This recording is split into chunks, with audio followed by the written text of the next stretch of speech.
বাংলাদেশ জাতীয়তাবাদী ছাত্রদল সরকারি সৈয়দ হাতেম আলী কলেজ বরিশালের উদ্যোগে শহীদ বুদ্ধিজীবী দিবস উপলক্ষে চিত্র প্রদর্শনী ও আলোচনা সভা অনুষ্ঠিত হয়েছে। বাংলাদেশের স্বাধীনতা যুদ্ধের চূড়ান্ত বিজয়প্রকালে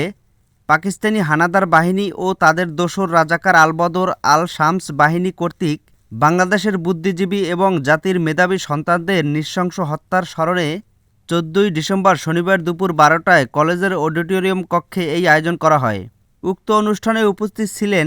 বরিশাল মহানগর ছাত্রদলের সাধারণ সম্পাদক হুমায়ুন কবির, সিনিয়র সহসভাপতি তরিকুল ইসলাম তারেক, সিনিয়র যুগ্ম সাধারণ সম্পাদক তানজিল, সাংগঠনিক সম্পাদক তসলিম, বরিশাল মহানগর ছাত্রদলের সহসভাপতি আসাদুজ্জামান লাবিব, সরকারি সৈয়দ হাতেম আলী কলেজ ছাত্রদলের আহ্বায়ক মোহাম্মদ মোস্তাক সর্দার শাওন, সদস্য সচিব আবির, মিরাজ, সোহেল, আয়াত এবং অন্যান্য নেতৃবৃন্দ ও প্রতিষ্ঠানের বিভিন্ন শিক্ষার্থীরা।